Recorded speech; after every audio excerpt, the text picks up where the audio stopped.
Il est animé par 34 agents, dont est responsable de son agent. Dans le centre, nous avons 3 principaux modules. Le module vidéoprotection, constitué de l'ensemble des caméras.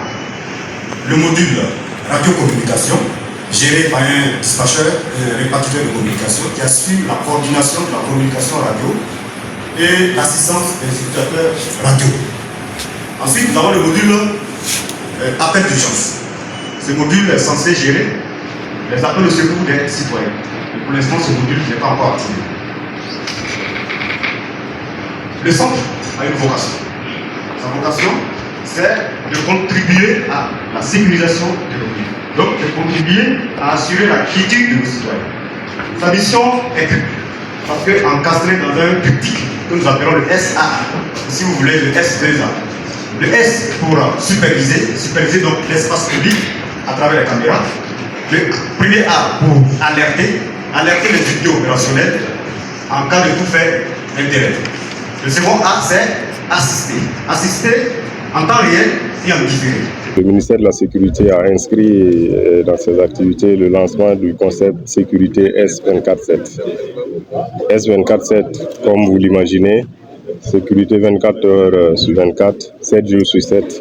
Et il faut dire que c'est un système qui allie la vidéoprotection et la police secours. Donc cela afin de permettre aux observateurs qui sont dans les salles de vidéoprotection d'envoyer les informations en cas d'observation d'éléments suspects aux unités sur le terrain pour faciliter leur intervention et les orienter surtout pour leur permettre d'intervenir de façon plus rapide pour le bien et la sécurité des populations. Donc c'est un système en tout cas qui vise à terme de permettre, comme vous l'avez bien suivi, la vidéo verbalisation.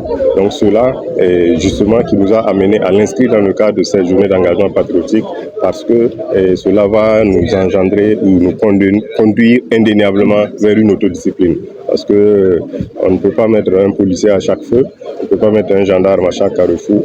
Donc, en alliant ces technologies et en facilitant le travail des hommes sur le terrain, chaque Burkinabé devra inscrire dans son esprit qu'à tout moment, tout ce qu'il pourra commettre comme délit peut être vu et on pourra l'interpeller pour qu'il réponde de son forfait.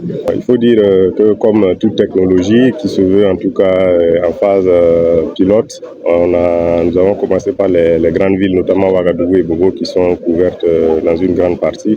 Et le projet SMART qui justement s'intéresse de façon spécifique à cette vidéoprotection vise à terme de couvrir plus de régions et dont la deuxième phase va démarrer courant mai 2025.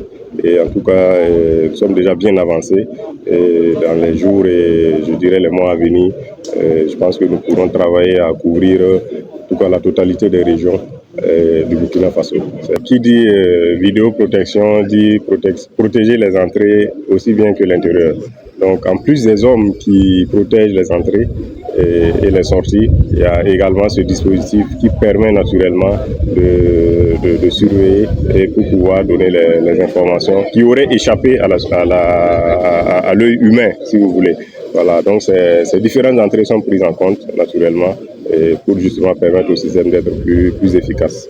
C'est un projet du ministère de la Sécurité qui couvre naturellement tout ce qui est activité de police, donc notamment géré par la police et la gendarmerie. Mais à terme, vous avez suivi qu'il y a un centre de commandement qui est en cours de finalisation et le dispatcher qui normalement relie l'information en fonction de la nature de l'incident et est en contact avec toutes les autres forces de défense et de sécurité.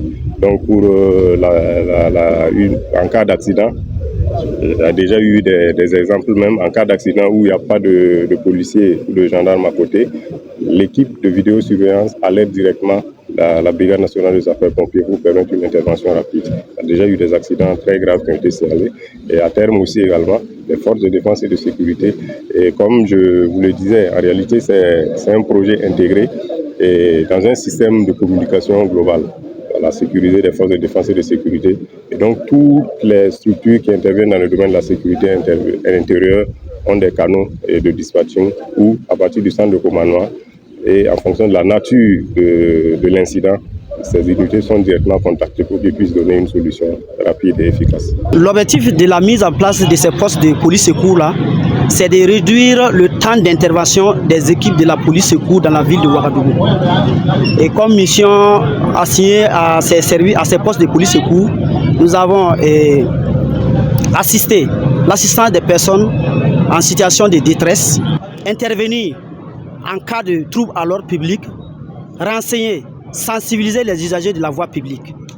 Et également, comme mission, nous avons régulé la circulation lors des embouteillages et des cas d'accident. D'où vous voyez les motos qui sont là. Ces personnes-là sont mises en mouvement lorsqu'il y a des embouteillages. Ça nous rend encore plus efficaces sur le terrain. Voilà. Ça facilite même le travail pour nous. Nous avons les informations en temps réel. Et la mission en ce moment, la mission est très bien exécutée.